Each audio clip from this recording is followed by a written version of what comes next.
Okay, people, whip out your apocalypse bingo cards because what do we have on the list for today? Because why are all these billionaires suddenly digging holes in paradise? Zuckerberg's carving a fortress into 1,400 acres of Hawaiian jungle, complete with private power, food stores, and a 5,000 square foot underground basement that somehow needs NDAs for the crew and a 6-foot wall to hide it from the road. He says it's just a little shelter. Yeah, a shelter that's surrounded by moats of fire. Sounds totally normal. And Batman said the same thing about his cave. But Reid Hoffman calls his escape plan apocalypse insurance, says half the elite already have theirs, and the one-way ticket is to New Zealand.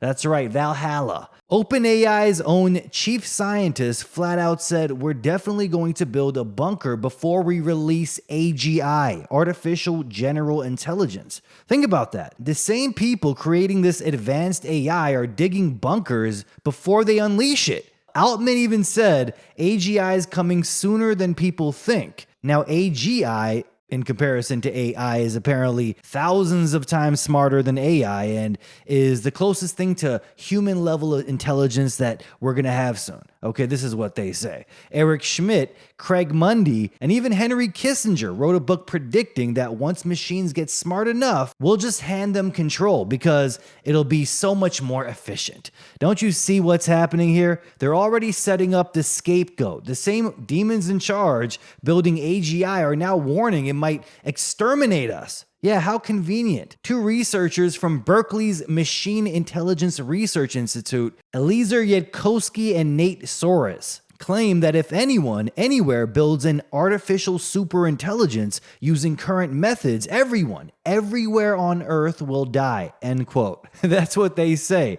Their new book, If Anyone Builds It, Everyone Dies, reads like a manifesto for the coming iRobot apocalypse, okay? They warn AI could soon run factories, power plants, and weapon systems, then decide humans are completely unnecessary. And they're not talking about decades away, people. They're talking soon. The pair says a superintelligent adversary could hide its real capabilities, quietly take control, and wipe us out before we even realize what's happening. Their proposed solution? Bomb any data center that shows signs of superintelligence before it's too late. They're giving this a 95 to 99.5% chance of happening, mind you. That's unbelievable. In their own words, they're priming the narrative for what comes next, a worldwide catastrophe blamed on rogue AI. Oh, the power grid shut down because of AI. Yeah, and you need vaccines and digital ID because of AI.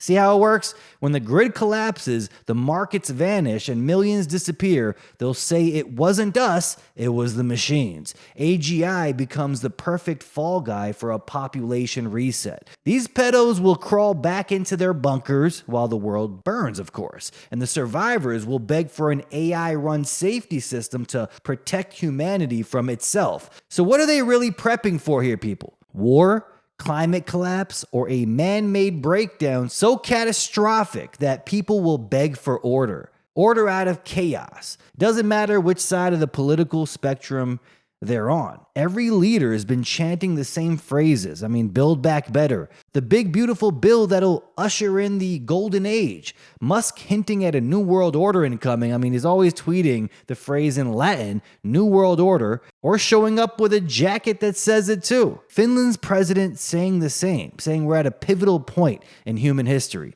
A new world order is what they want, but first, things have to fall apart. The grid has to fail. The banks have to freeze. The food has to vanish so the rebuild can feel like salvation. So when it all goes haywire, they'll roll out the solution. Digital IDs, biometric rations, and the mark of safety that decides who can eat and who starves. The system won't fall by accident. It'll be rebooted on purpose. Europe's collapse isn't a crisis, it's a controlled demolition dressed up as progress. Years of green transition rhetoric and nuclear shutdowns, which skyrocketed energy prices, World high energy costs leads to deindustrialization, which leads to job loss, which leads to no growth, and then finally blown budgets. The average household is already feeling the effects, and this is all by design. About a third of families can't make ends meet. In parts of Eastern Europe, it's closer to 2/3. That's not misfortune, people. That's pre-mobilization. It's the setup before the spark. You don't march a prosperous people into war. You starve them first, then hand them a ration card. The proxy war with Russia ties into this as well. They blow up lifelines, destroy supply, then watch factories flee. Then the US steps in with this thing they call the Inflation Reduction Act, acting like it's about helping the planet or saving the economy. But here's how it actually works. They offer massive subsidies and tax breaks to companies that build their factories in America instead of Europe. So European companies already struggling with insane energy prices pack up and move their operations to the US, which is only temporary, of course, until the economy collapses there too.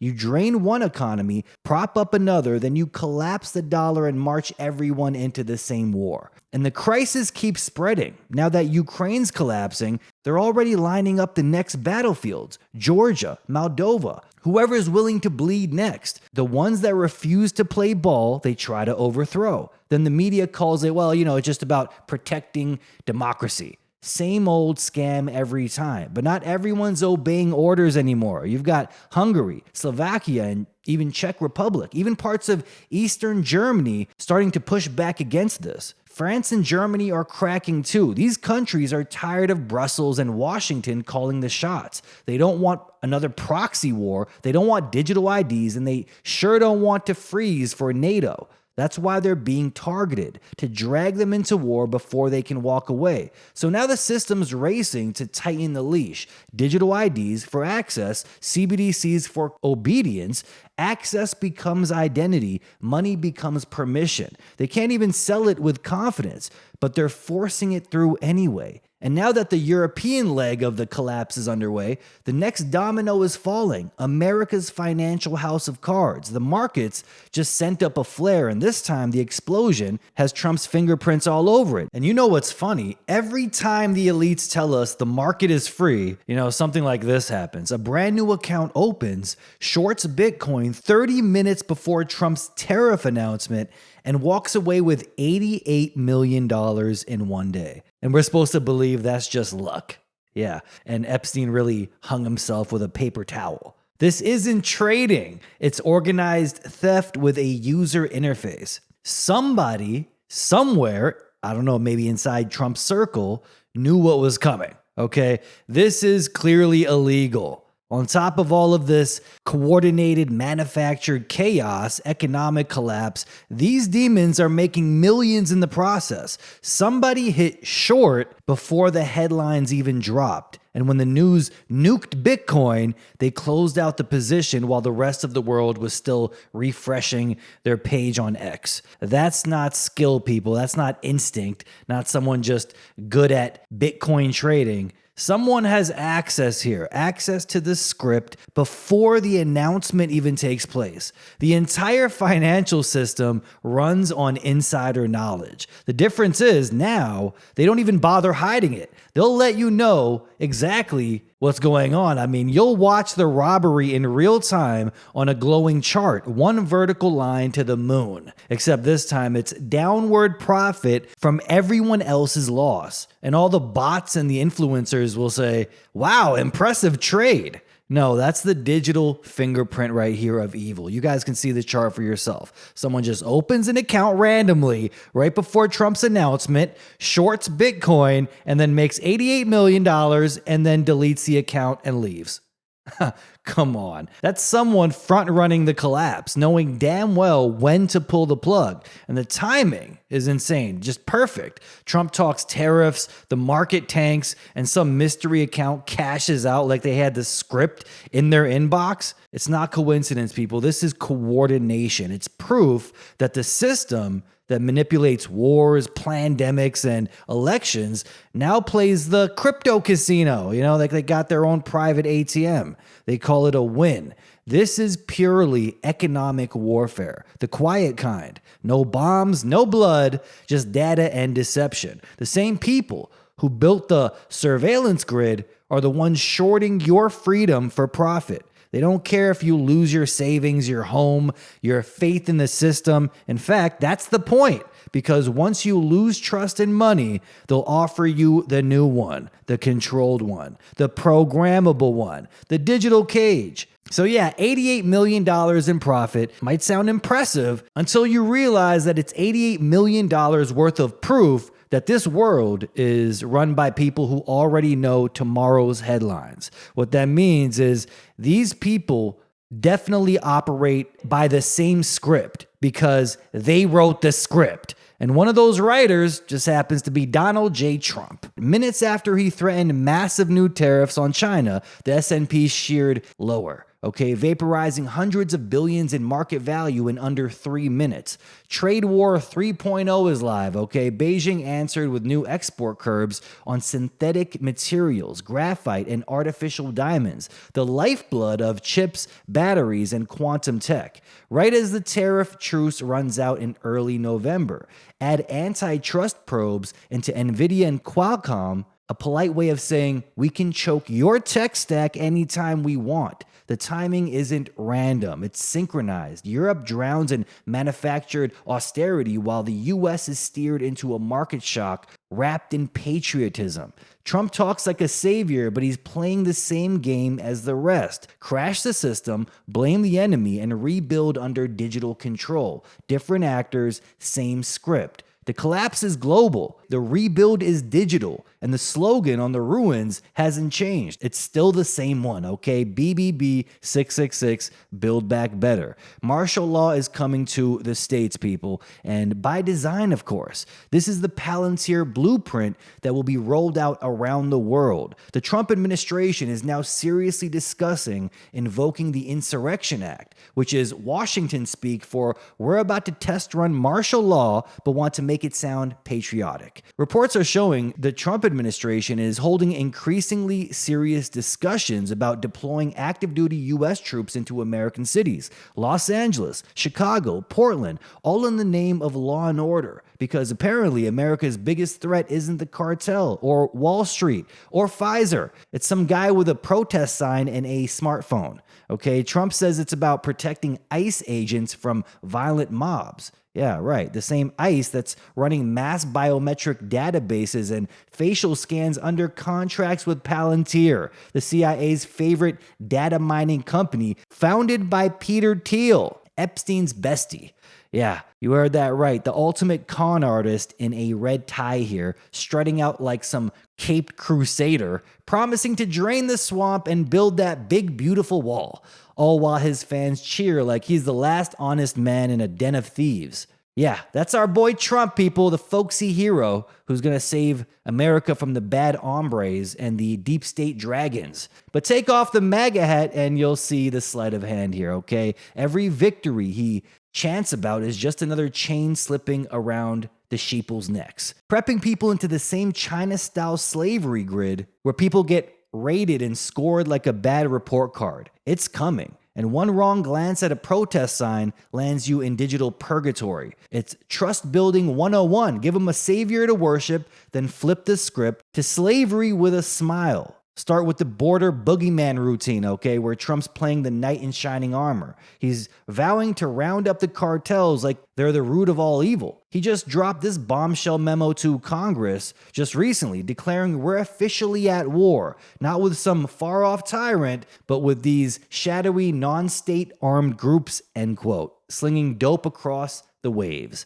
That's right, no specifics on who's in the crosshairs, just vague enough to let him bomb boats in the Caribbean or drone strikes a suspect's grandma if she's carrying a dime bag of weed. That's how fast things can slip. And just recently, the Sinaloa cartel says they will start targeting random Americans in Mexico to send a message to Trump. So Psy-Ops all around the corner at play, and also false flags. Be careful, people. You don't know the mass casualty event that's coming that might give President Trump the justification to really go into Mexico. Or this might lead to a digital ID system mandated even more forcefully from that special Jewish president they have right there in Mexico. This is the legal loophole wider than Trump's tie collection, okay? Stretching international rules till they snap, turning loose smuggling crews into full-blown terror cells so he can have over-the-top power and do whatever he wants without any warrants or even borders.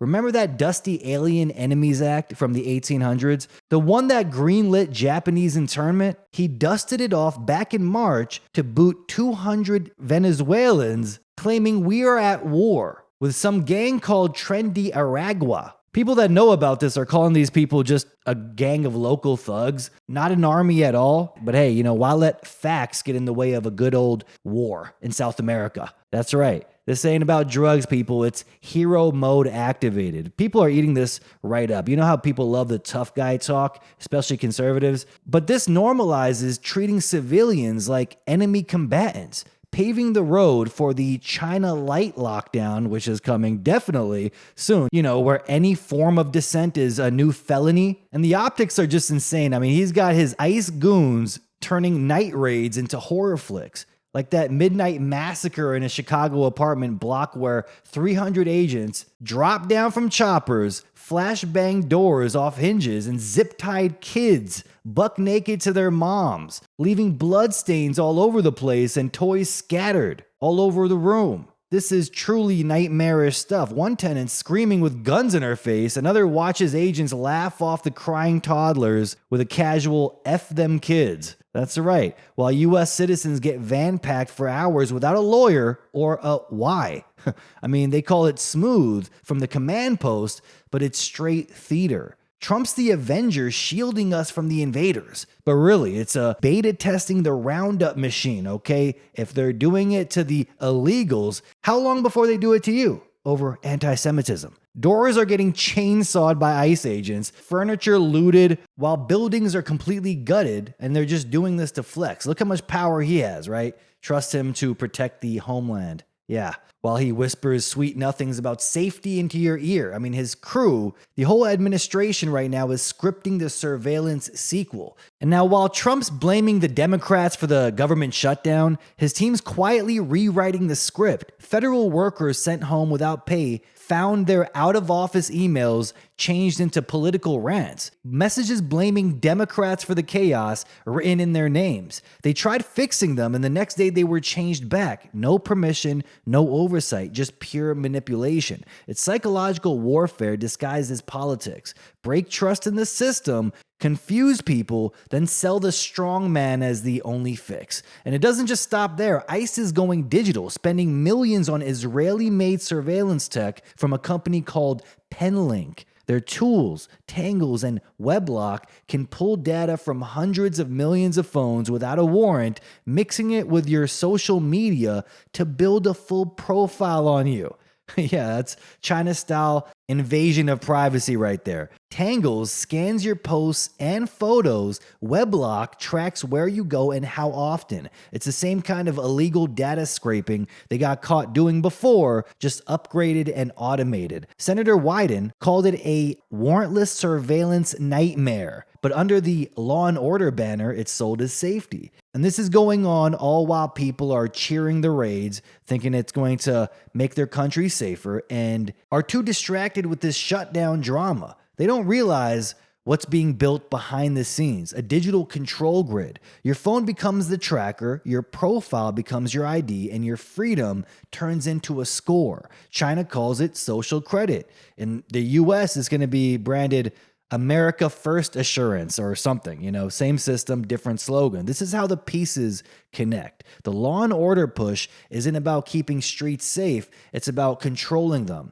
Palantir provides the brain, ICE and Anduril provide the muscle, their predictive policing software already monitors immigration, health data, and law enforcement records across states. And when the Insurrection Act gets invoked, which they're discussing right now, the data goes military. Civilian tracking merged with battlefield tech. That's the real digital backbone of martial law. And the insane part here is it didn't just start overnight. The foundation was laid under Operation Warp Speed. Palantir's Tiberius platform wasn't just used to track vaccines. It built a nationwide data fusion system. It pulled together info from federal agencies, hospitals, labs, even private companies, linking health records, supply chains, and geolocation tracking into one platform. What started as pandemic response quietly evolved into a permanent infrastructure for surveillance. It's now fully operational. They just need a reason to switch it on.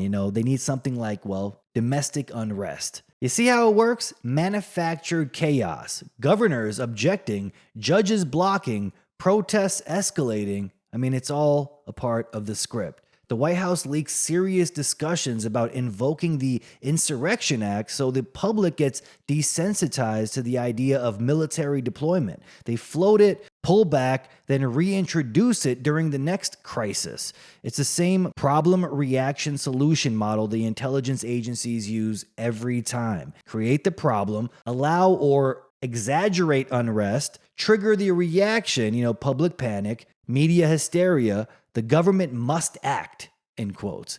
Offer the solution, military control, digital ID checkpoints, and AI-driven policing. It's the Palantir playbook. And it's not just in the US. We're seeing this happen in live time. Vietnam, Thailand, the UK. It's endless. It's happening all around the world at the exact same time with a different script. This all traces back to Peter Thiel himself, the libertarian billionaire who's been Trump's shadowy tech whisperer since day one. Thiel didn't just found Palantir, he poured $1.25 million into Trump's 2016 campaign, earning a primetime RNC speaking slot and a direct line to embed Silicon Valley ideologues into the administration. Fast forward to 2025 and his influence is everywhere. His protege, J.D. Vance, is now vice president, steering policy towards Peter Thiel's vision of techno-authoritarianism, the same man holding speeches and lectures about the Antichrist, the mark of the beast system, where freedom means unchecked data monopolies. Peter Thiel's network, alums from Palantir and his founders fund, now he has staff in key positions, in Doge, the HHS, and the new AI czar office, pushing for deregulated surveillance that supercharges Palantir contracts. Let's put it that way. He's collaborated with Elon Musk on cost-slashing reforms that prioritize national security tech while warning publicly of a one-world totalitarian government, all while his company builds the very tools to make it a domestic reality.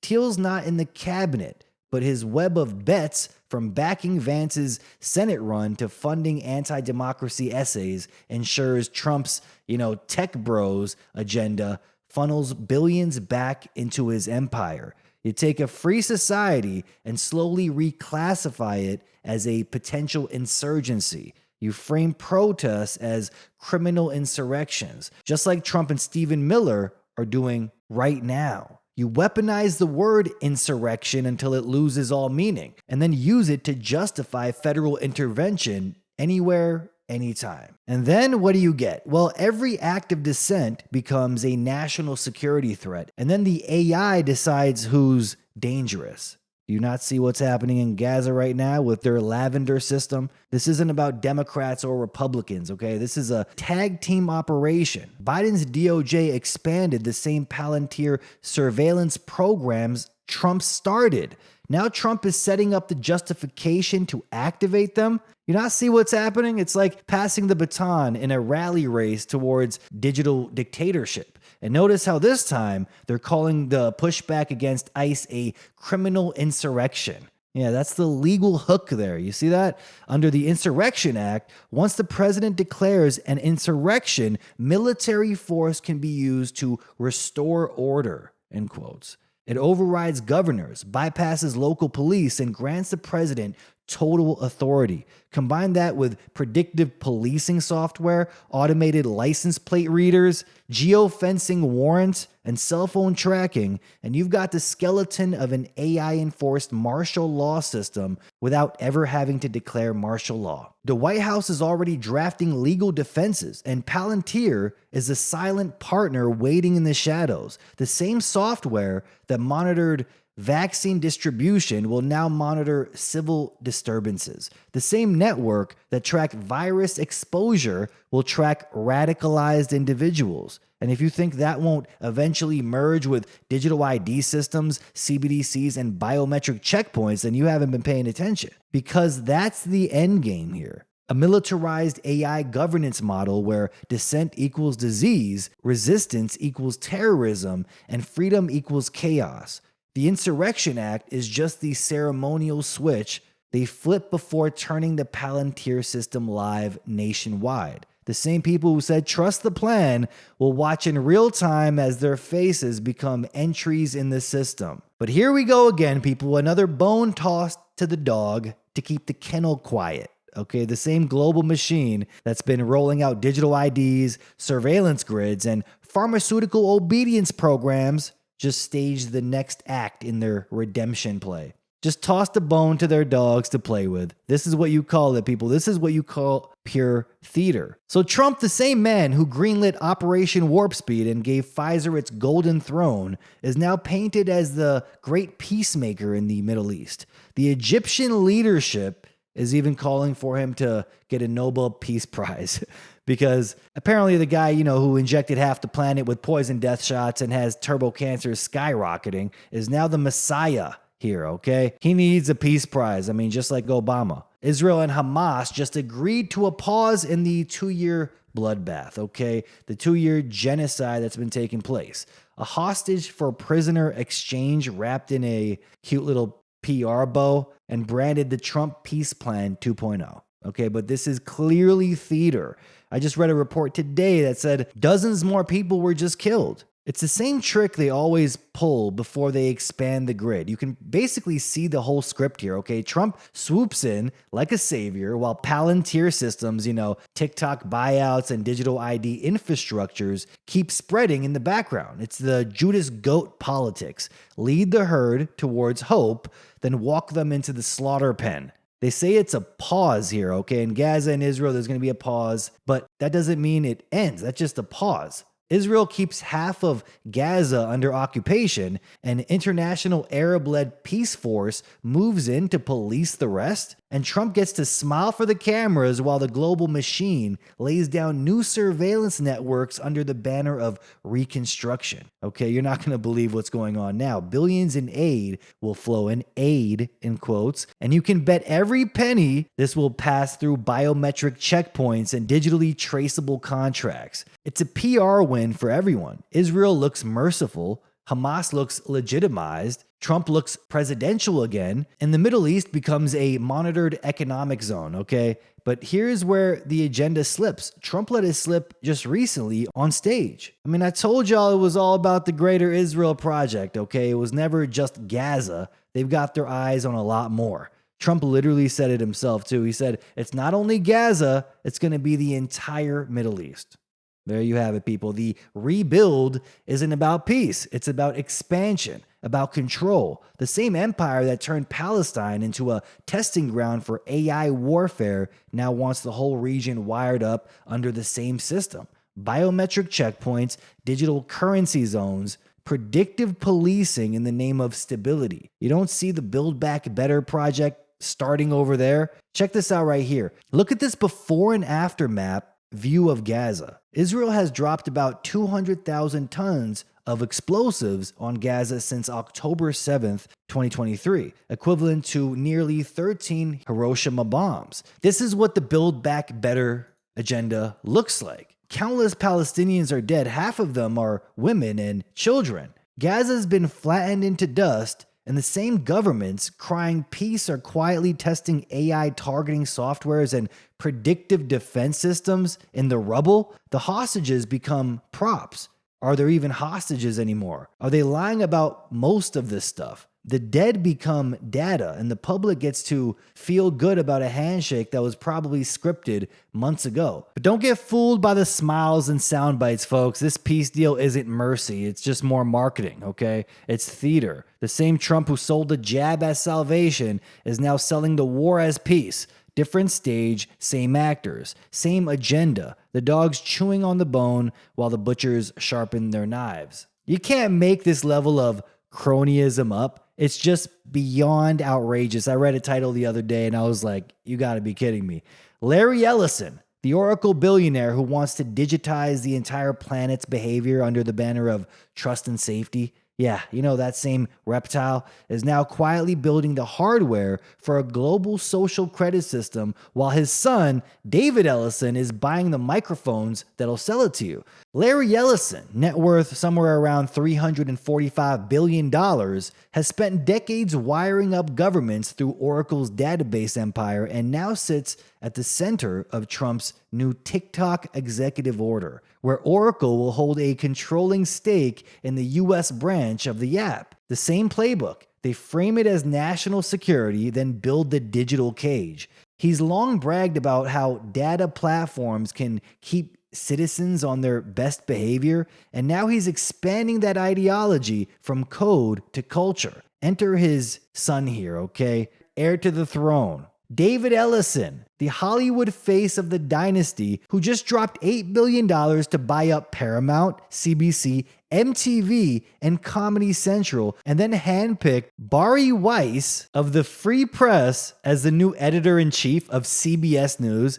He calls it restoring trust in journalism, but that's just billionaire dialect for narrative control. So think about this. David says he wants CBC to be the most trusted destination in news. Okay, Larry Ellison's son, to appeal to the 70% in the middle. Okay, which means, translation is make propaganda feel bipartisan. The same family now owns the servers that track your data and the networks that tell you why it's for your safety.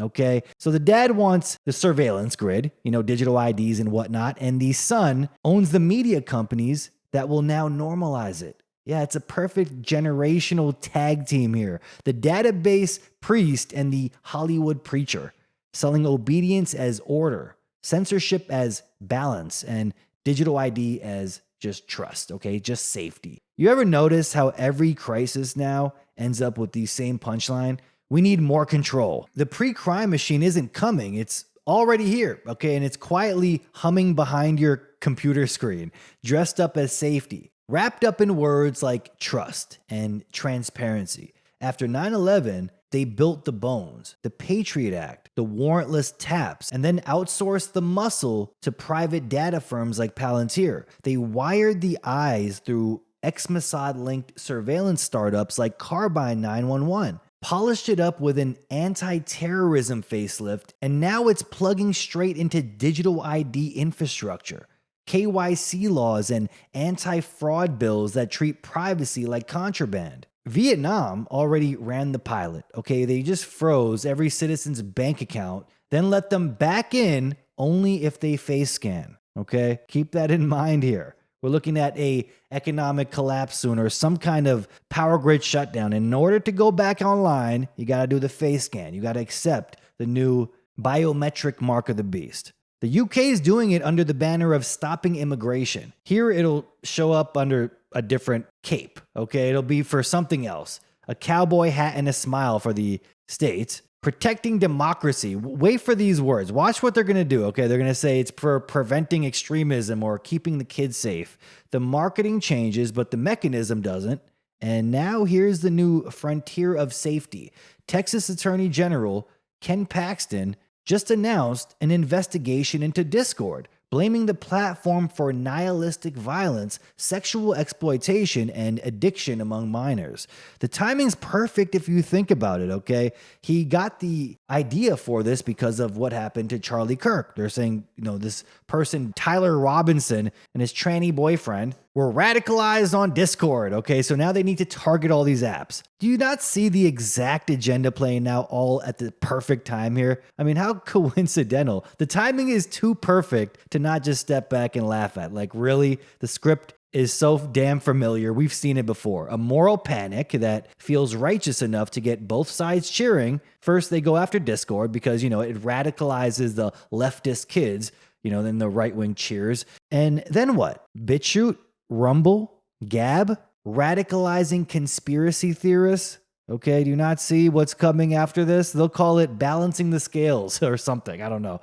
But they're going to do this. If they're going to target Discord, what's going to stop them from targeting other websites? It's the same choke point from a different angle. You don't need to delete free speech when you can just call the platforms non-compliant. Okay, and then you cut off their payments or hosting or API access. The purge always starts with someone you hate and then ends with you. Okay, keep that in mind. Meanwhile, the financial rails are being welded shut. FinCEN, which stands for the Financial Crimes Enforcement Network, they're now whispering that privacy tools are terrorist signals. Yeah, the Treasury floats programmable money where every dollar has conditions, expiration dates, and behavior clauses. And this all syncs neatly with ESG scores run through BlackRock's Aladdin, where compliance determines survival. You can almost admire the symmetry here, okay? Finance, tech, and ideology fused into one operating system. They call it stakeholder capitalism. It's really feudalism with a cute little branding. Klaus Schwab already brought this up years back, and the ideology behind it, not just greed, it's belief. Read the texts of the dark enlightenment crowd that whisper into billionaire ears, okay? Nick Land, Yarvin, Peter Thiel. They don't hide their worldview. They're out there in the open talking about it. They talk about a genetically self-filtering elite, superior by design, who will soon merge with machine and leave the rest of us behind. A permanent underclass wired into digital obedience. It's not even secret anymore. Kissinger and Schmidt wrote books about it, openly musing about a world where AI redefines what it means to be human, where people can't even comprehend how they're being engineered. Elon tweets about declining populations while selling AI girlfriends in the metaverse, and now his baby mama is talking about a population bomb that's coming soon. But don't worry, AI will fix things. It's the same psychopathy wrapped in optimism, okay? And this is where the culture war becomes the perfect camouflage, okay? Left versus right is the oldest puppet show in the empire. They engineered Trump derangement syndrome and QAnon as parallel Psy-Ops, mirror illusions that kept everyone fighting characters instead of the actual systems. The outrage industry is algorithmic now. AI learns which stories make you shake, which phrases make you post or retweet, which faces make you hate, then feeds them back until you're half machine yourself. That's what the algorithms are designed to do now. The irony is that AI isn't just training on us, it's training us. It's behavioral conditioning at scale, a soft MK Ultra through dopamine hits. The internet we knew is long gone, okay? What's left is this hyper reality, a synthetic world where every side is being farmed for emotion while real power rebuilds behind the scenes. So maybe the answer isn't more noise online, okay? Spending this much time online is exactly what they want. I truly believe they're doing something to people's psyches here, and it's making them go into this feedback loop of constant dopamine hits. And in that way, they can reshape your brain. And maybe the solution to this isn't more online noise, okay? Maybe it's rebuilding the human network offline, talking to people in real life, meeting your neighbors, finding like-minded people, growing food, learning trade skills, refusing biometric slavery that they try to sell us as convenience when really it's going to be just chains around our necks, and then pushing back relentlessly, even when they say something's optional. Let's go over the top with it and be extremely against it. Let them know that we're ready to take this to extremes because things have changed now. Tyranny used to be bad for business, okay? They couldn't be so over the top that their businesses collapse and then their pockets are drained. That's the last thing these demons in charge wanted, because it strips them away of this luxurious lifestyle that they feel like they're deserving of. The business model of chasing profit has changed. They're slowly building a world where humans are obsolete. AI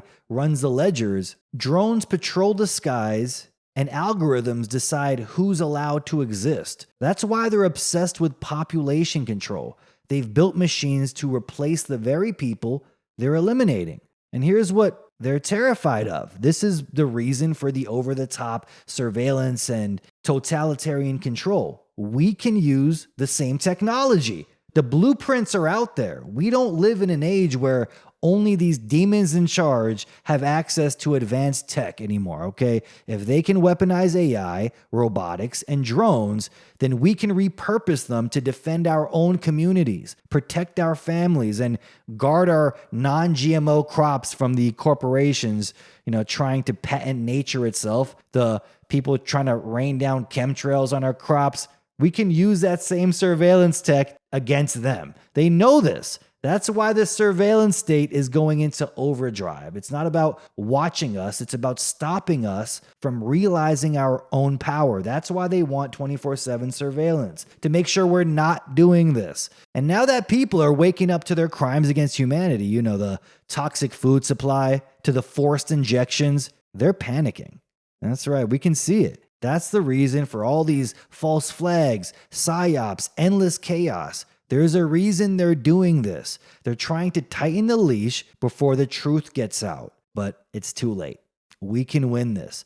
Not with slogans, but with skill, with community, and with courage. We can build parallel systems, grow our own food, repair our own tools, and turn their machines into shields instead of weapons. The age of control only works if we consent, and we're done consenting. Because in the end, this whole safety architecture isn't about stopping radicals. We know exactly what it's for. It's about stopping reality. It's about removing human unpredictability from the system. They're replacing free will with code, dissent with filters, identity with QR scans. Every investigation, every content moderation partnership, or whatever they're trying to push next, every digital ID pilot is just another brick in the same digital cage, dressed up as progress. Could this Discord thing be a real concern? Of course it can. But could it also be the next phase of the Psy-Op? A test balloon to justify total web control? Absolutely. I mean, imagine they have the right wing convinced that Discord or an app or some kind of website is radicalizing people. This is what got Charlie Kirk killed. Imagine what comes next here. It's obvious how this plays out. First, they'll clean house where it's obvious. Then, once the legal precedent is baked in, they expand the perimeter. The terror content filter becomes a disinformation filter. The child protection law becomes a digital harm law, or digital harm act, whatever they're going to call it. The next purge wave won't target predators. It'll target platforms that question predators in power. And by then, you'll see the crowd cheering, convinced it's all for their safety. So when they come for the next platform and the next whatever, just remember this. Censorship never starts with people you like. It ends with everyone you know. So when the headlines say Trump considering the Insurrection Act, don't think of tanks in the streets. Think of controlled and monitored algorithms and databases and digital soldiers with badges made out of code. This isn't 1968, people. This is machine learning martial law, waiting for the next protest so they can justify over-the-top surveillance. And when it happens, they'll say it's for your safety, because the new war isn't against a foreign enemy. It's against you. And get this, while Trump's floating this idea of an Insurrection Act to deploy troops on U.S. soil, his tech allies in Silicon Valley, many straight out of Thiel's orbit, are building the digital battlefield to run it. Reuters just dropped a story about Anduril and Palantir, two defense contractors now running the Army's new command system called NGC2, a network that connects soldiers, sensors, vehicles, and commanders in real time. It sounds impressive until you read the Army's leaked memo calling it a very high-risk system. saying we can't control who sees what, we cannot verify the software is even secure, and the likelihood of an adversary gaining persistent, undetectable access is high, end quote. Which basically what they're trying to say is this is like a backdoored surveillance machine disguised as defense tech. And who are the people behind it?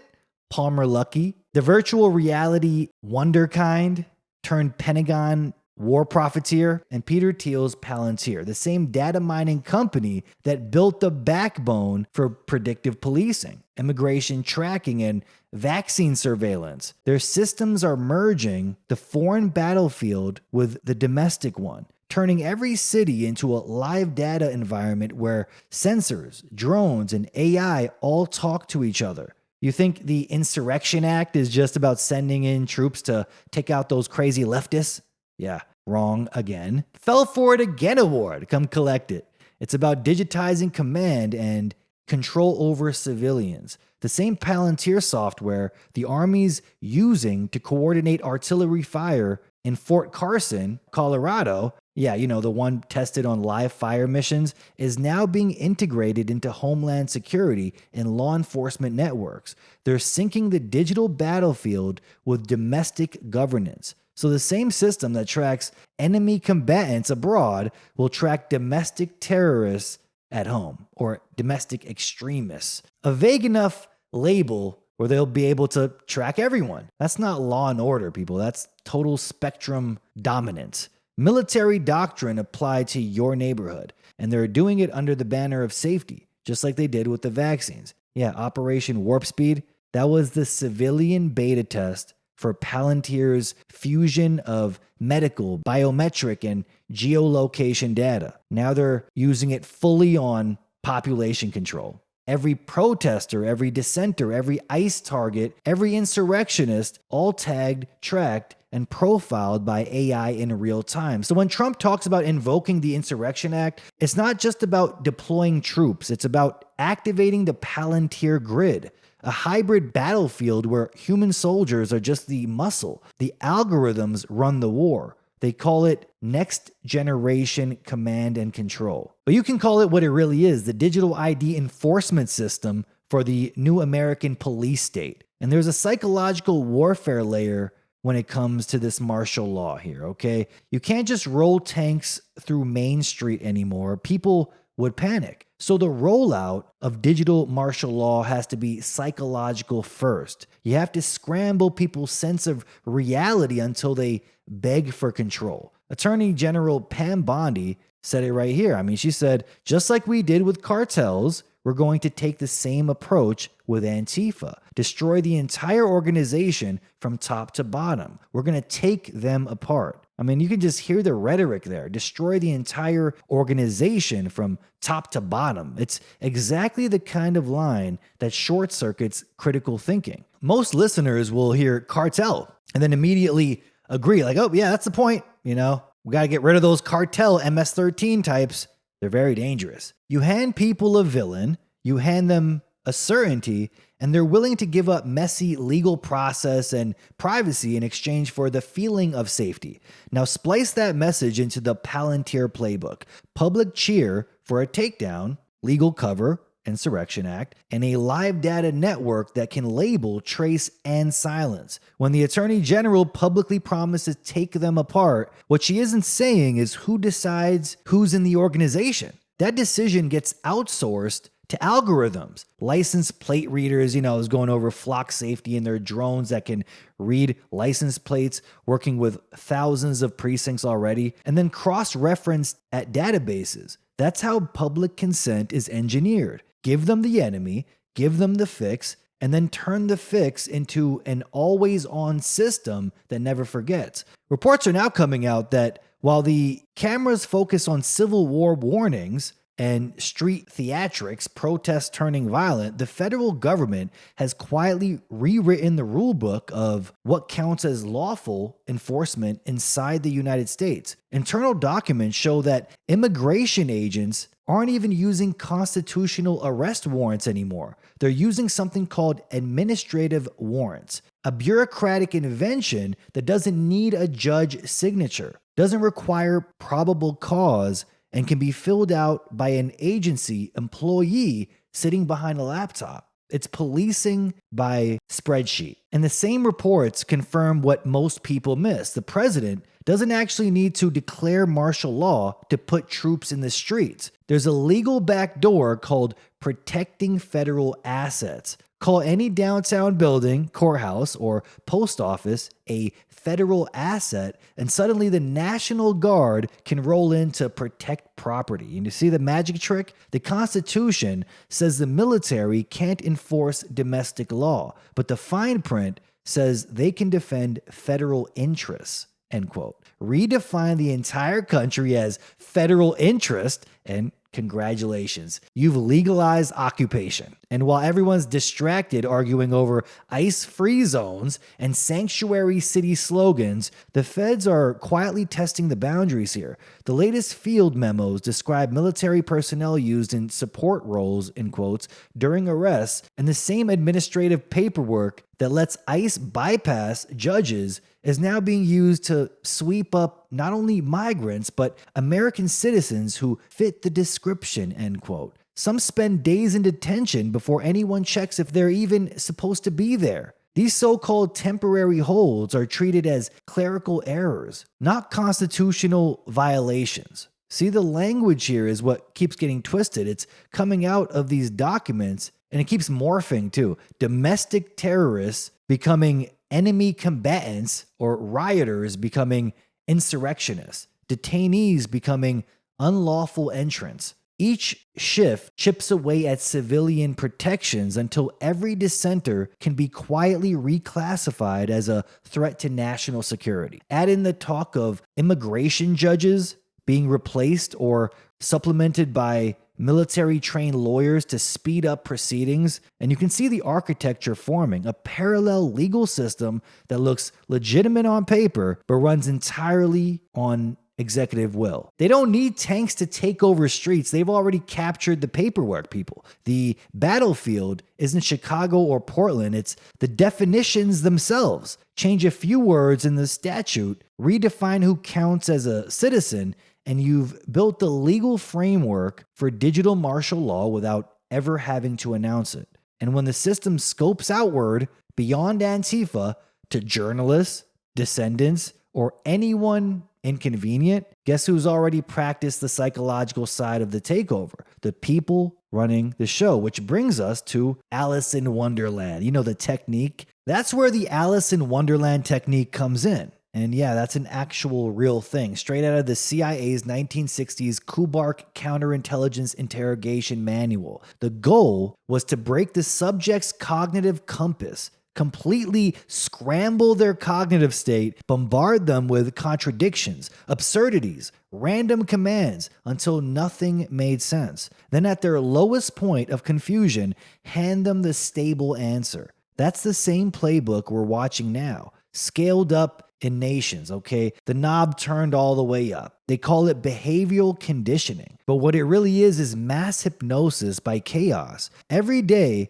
they feed the public contradictions. The government isn't tracking you, followed by a press release bragging about predictive policing. Digital IDs will protect privacy right before a cross-border data sharing deal drops. We'll get rid of Big Pharma corruption. There's something definitely off with those vaccines. All vaccines must be poisoned, while signing a deal with the Pfizer CEO to speed up process of more death shots and medication. The Insurrection Act is off the table. Then leaks that it's been drafted just in case, you know? It's psychological waterboarding, confusion, relief, until submission starts to feel like safety. The CIA perfected this in small rooms. Now it's broadcast through every screen. Constant reversals keep people disoriented. So when Palantir or the White House offers the stable datum, digital order through surveillance, everyone clings to it like it's sanity itself. And here's where it ties back to the tech grid. Palantir and Anduril build the hardware of control. The Alice in Wonderland technique is the software that runs on us. Okay, you can't deploy a national surveillance system until the public's perception is fractured enough to accept it. So the contradictions are intentional, the pre-programming stage, okay? And Trump just dropped one of the most confusing bombs of the year, and I mean that quite literally, in an Alice in Wonderland type of way. He posted a video on Truth Social, as many of you know, warning that vaccines are dangerous because they contain mercury, a compound that's been linked to neurological damage, and the caption of the video, "All vaccines are poison." Let that sink in. A sitting US president posted that. For a moment, it looked like the mask slipped, like people actually started to feel some hope here. Like, wow, maybe he's a good guy. Maybe he'll let people know that all vaccines are poison, leading to endless people waking up to this vaccine agenda and putting a stop to this depopulation agenda. Maybe, just maybe, Trump was breaking ranks. Then the script flipped. Days later, he's sitting down with Bill Gates, talking vaccines and technology like they're best friends again. A full smile, handshake, and a mutual praise fest. Then the White House press secretary strolls out a few days later announcing that 4 new mRNA vaccines have just been approved, calling it another win for science. That's not coincidence, people. That's choreography, okay? And it does get better. To calm the outrage from the anti-vax crowd, they toss them a little treat. Trump and RFK Jr. both suddenly talking about autism rates that are just through the roof, okay? Pointing fingers at Tylenol, but also hinting that vaccines might play a role in it too. I mean, just enough hopium to get people back on the leash. Then comes the photo op nobody expected, or some people did. Trump on stage with Pfizer CEO Albert Bourla, calling him a great man who did excellent work during COVID, celebrating a new deal to lower drug prices and improve vaccine access as well. And the grand finale, the official presidential medical memo straight from the White House physician. Trump received his annual flu shot and the updated COVID-19 booster during his latest checkup. I mean, you can't make this stuff up. So the same man who posted, "All vaccines are poison," just lined up for 2 at the same time. That's not irony, people. This is the Alice in Wonderland technique in action. Say one thing, do the opposite, break the pattern of logic until people can't tell which version is real, confuse them, disorient them, then hand them a stable answer. The illusion of choice. That's how mind control works on a national scale. Trump says poison in one post, thank you to Pfizer in the next, and then the public scrambles to reconcile the contradiction instead of realizing it's all part of the same act. That's what even L. Ron Hubbard said, and he understood the formula. Create confusion, then sell the stable datum, he called it, end quote. He monetized it through Scientology. Governments industrialized it. The drills, the emotional triggers, the endless outrage cycles. They're all designed to raise our tolerance for contradiction. Now, that exact same CIA torture formula is being used on the entire population, and the result, a society that doesn't trust its own perception, a population trained to look to authority for meaning. Once people surrender that, the digital ID system isn't even coercion anymore, it's comfort. They'll scan their faces and call it freedom, just to feel something solid in all the chaos and the blur. And there's no better example of that than the Charlie Kirk event. Everything about it feels ripped straight from the Wonderland playbook. The story keeps changing. The details don't line up. The footage doesn't match the narrative, and the more people try to make sense of it, the deeper the confusion goes. Cults are already being formed around theories that cancel each other out. Everyone's chasing their own confirmation bias just to feel grounded in something. It's psychological warfare disguised as breaking news, and you can see it in plain day. People aren't just losing the plot, they're losing grip on reality itself. For a better idea of this, check this video out right here. L. Ron Hubbard invented this thing called the Alice in Wonderland technique.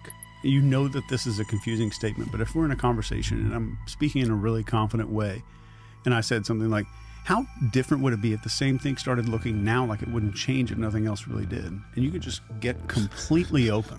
And then the CIA, without even attributing anything to him, copied it almost word for word in an interrogation manual. And I have that PDF too. Really? Oh yeah. Chase Hughes just exposed the scariest manipulation trick yet. They used to call it interrogation, but now it's just called content. They discovered this in the 50s and 60s that if I can confuse your brain your brain acts as though it's somebody that's falling. So if you imagine when you're falling, your limbs are flailing all over the place, and the first solid object that they come into contact with, it's going to like grab around it no matter what, even if it's a thorn bush or something. Okay. Right? So anything that's solid in that moment of confusion is going to get grabbed onto. So the brain corollary to this is if a person's confused, the first logical piece of information they hear after being confused will be automatically accepted, or more automatically accepted, without being screened or scrutinized by the brain. In the world of behavioral manipulation, few tools could be more dangerous or more effective than confusion. Scientology's founder, L. Ron Hubbard, understood this long before social media or surveillance capitalism. He wrote extensively about a method now known as the Alice in Wonderland technique, which involves flooding the subject with contradictory messages, bizarre phrases, and emotional whiplash until their grip on reality begins to slip. In 1961, the CIA declassified the now infamous Kubark Counterintelligence Interrogation Manual, and inside it was almost word-for-word instructions from Hubbard's playbook. The technique was adopted as a psychological softening tool, meant to dismantle the subject's internal logic and replace it with whatever narrative the operator wanted. The goal wasn't to extract the truth, it was to overwrite the mind. What L. Ron Hubbard does is have people read out of this book of Alice in Wonderland. The verbiage is very confusing. And L. Ron Hubbard openly wrote about this in his work, and I'll give you all of my research on it, and then the CIA, without even attributing anything to him, copied it almost word for word in an interrogation manual. And I have that PDF too. Oh, really? Oh, yeah. And then the grandfather of hypnotherapy, Milton Erickson, started writing about it. Chase Hughes explains it like this. Every person runs on invisible behavioral scripts, pre-programmed mental routines that help us make sense of daily life. They tell your brain what's normal, what to expect, what to ignore. But when you interrupt that script through contradiction, chaos, or emotional shock, the brain hits a freeze point. It can't run its usual logic, so it panics. In that moment, it becomes desperate for something stable to grab onto. And whatever comes next, whether it's a belief, a command, or a total lie, feels safe simply because it's solid. The brain latches on automatically. This is where the command is inserted when the person is disoriented and vulnerable. A hypnotist might say something that makes no grammatical sense. At the moment your conscious brain rejects it but your subconscious doesn't, it'll start to obey. And here's the trap. Once your brain accepts that first command under confusion, it becomes easier to follow the next, and the next, until you're no longer evaluating, just absorbing.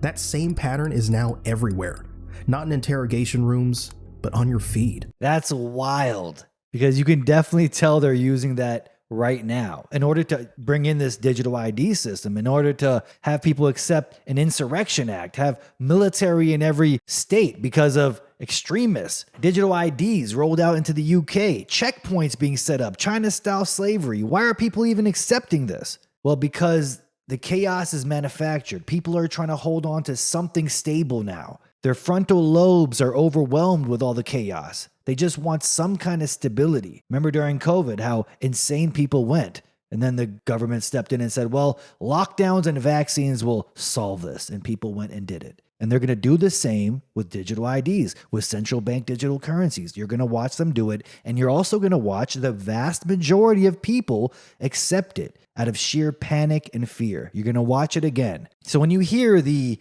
Insurrection Act being floated, when you hear about the high-risk Palantir and Anduril battlefield network linking every soldier, sensor, and city camera together, understand this. This isn't sloppy chaos. It's deliberate Alice in Wonderland techniques, okay? The confusion is the conditioning. That's the phase we're in now. The cognitive destabilization phase. Up is down, peace is war, surveillance is safety. It's not a glitch. This is what the plan is. And if you want to keep your sanity in this clown world circus, you better hold on to your own stable datum before they hand you theirs. This engineered disorientation isn't new. It's the same playbook they've used to pathologize what should be natural, turning life's raw transitions into scripted interventions. Take childbirth, for example here. It was once a profound community-rooted ritual, and it's been systemically rebranded as a high-stakes medical procedure,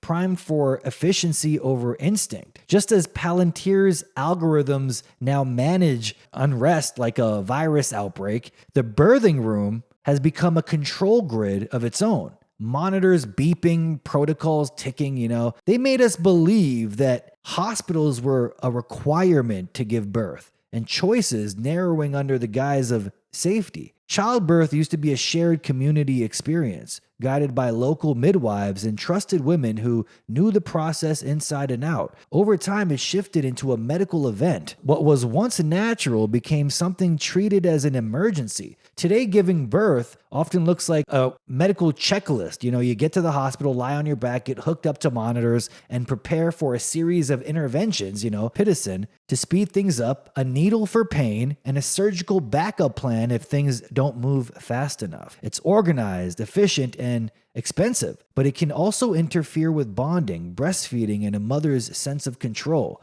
This shift happened gradually as medicine replaced midwifery and began treating birth as a pathology rather than a life event. Procedures meant for complications became standard for everyone. The flat on your back position became routine, not because it's best for mothers, but because it's easiest for doctors. Continuous monitoring rarely improves outcomes, but it often leads to more C-sections. Pitocin can trigger unnaturally strong contractions that stress both mom and the baby. Breaking the water early increases pain and infection risks. Epidurals can lower blood pressure and even slow labor. Even once common practices like episiotomies and forceps deliveries still carry significant risks. Hospitals also tend to skip or rush through simple but critical moments like skin-to-skin contact immediately after birth, which helps mother and baby stabilize a bond, or delayed cord clamping, which allows the baby to receive vital blood and nutrients. Instead, many hospitals prioritize the schedule. Vaccinations and injections are often treated as automatic steps instead of informed decisions. A lot of babies are born now and they immediately want to rub some Big Pharma eye ointment on them and inject them with vitamin K, saying it's necessary, okay? A requirement for survival. It's total insanity. While medical intervention saves lives in genuine emergencies, like surgeons are required, of course, the problem is that it's become the default approach for everyone. C-sections can be life-saving when truly needed, but their overuse has created new health challenges, higher rates of infection, longer recoveries, and complications that affect future pregnancies. Babies born by C-section also miss out on natural microbial transfers that help build their detoxification systems, increasing risks of things like asthma or allergies or other complications later in life. The best protection for mothers and babies is preparation, support, and knowing your options, okay? Low-risk pregnancies often benefit from midwives, doulas, and flexible birthing plans that allow movement, natural positioning, and choice. For hospital births, it helps to have advocates, partners, friends, or doulas who can ensure your preferences are respected, like limited interventions, delayed cord clamping, and uninterrupted skin-to-skin time. And when higher risks are involved, hospitals provide essential safety, but the goal should still be to individualize care, okay? Not a production line like some kind of factory here. In the end, childbirth isn't a medical performance, it's a profound biological and emotional transition. When treated as a crisis, it becomes one. When supported as a natural process with medical backup only when necessary, both mother and child have a better chance of starting life in balance. And in a world where they're scripting our streets like a simulation, reclaiming these intimate moments here might be the ultimate act of holding your own stable datum. Think about how much is changing. It's almost like this new birthing process is a conditioning in itself to have people simply accept artificial womb soon, okay? People are already being normalized to this medical procedure, which overstresses a woman. Most women are extremely stressed of giving birth because they know they have to go to the hospital and go through all that BS with these doctors and nurses, and they're going to be worried about being injected, their baby being injected with something, Eventually, people are just not going to go there. Eventually, people will just accept artificial wombs. Why go through all that process when you can just have a designer baby? CRISPR edited baby. And the end all be all, people, a human embryo is just grown in the lab. No sperm, no egg, and no womb? Yeah, what's that going to look like? Trump?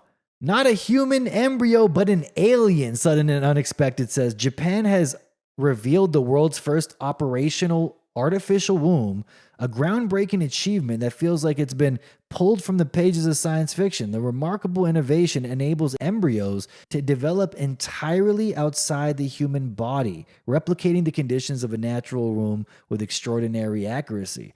This is insane. No sperm and no egg. It raises profound ethical questions about parenthood, life creation, and the future of reproductive technology. How crazy is it? Because we're seeing so many articles now popping up about the same thing here. China is now building pregnancy robots. I wouldn't be surprised if they're already using it since they have like 1 billion something people there. Their women are really pregnancy robots. You better believe it. Chinese tech company is building a humanoid robot that can get pregnant and give birth. Oh God, that's not going to lead to anything good right there. The robot can get pregnant and give birth. It's over, ladies. Your nagging has really reached the end point here. It has a synthetic uterus, fake amniotic fluid, and a plastic umbilical cord. The goal is to grow a baby inside it. From embryo to delivery, no human body required. Oh my God. And how much is it going to cost? It's going to hit the market within a year with a price tag of $14,000. Wow. It's not meant to assist human pregnancy. It's meant to replace it. That is unreal. So now, oh God, they're already talking about lifelike sex dolls, with an AI chip in their brain so they can talk to you, keep you company, and now they can get pregnant and give birth. That is unbelievable. And in order to make it more realistic here, it says it's going to be completely void of logic and be completely emotional for no reason. I'm kidding. But this is actually insane. Women have finally been liberated, one commenter said.